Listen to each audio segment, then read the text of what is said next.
তিন নম্বরে আমিল, যারা জাকাত সংগ্রহ ও বন্টনের কাজে নিয়োজিত থাকে। চার নম্বর হচ্ছে যাদের অন্তরে ইসলামের দিকে আকৃষ্ট করা দরকার।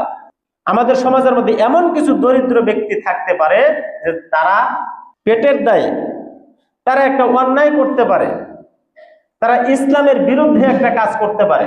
বিভিন্ন জায়গায় আগে শুনতাম, এখন এরকম শুনতেছি না, গত 1 বছর 1.5 বছর আগেও শুনতাম যে লালমনিরহাটের মধ্যেই নাকি ক্ষুধার তাড়নায় তারা খ্রিস্টানদের টাকা পয়সার লোভে পড়ে ইসলাম ত্যাগ করে তারা খ্রিস্টান হয়ে যাচ্ছে।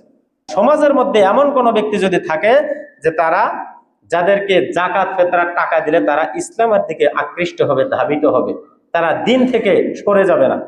সমাজের মধ্যে কোনো হিন্দু বিধর্মী মানুষও যদি থাকে, তাদেরকে আপনি একটা বিয়ে শাদী দিতে পারতেছে না তার মেয়ের, আপনি সেখানে 5,000 টাকা এমনিতে দিয়ে দেন। যদি সে একটা সময় ইসলামের পথে চলে আসে যে ইসলাম এত উদারতার ধর্ম, এলাকাবাসী থেকে আপনারা একটা হিন্দু মানুষের উপকার করেন, 10 জনে 20 জনে মিলে 500 করে 100 করে টাকা দিয়ে উপকার করেন, দেখবেন যে একটা সময় তার ইসলামের প্রতি মনটা নরম হয়ে যাবে, সে ইসলাম গ্রহণ করতে পারে। 5 নাম্বার, দাস মুক্তির জন্য তাদেরকে ফিতরা দেওয়া যাবে।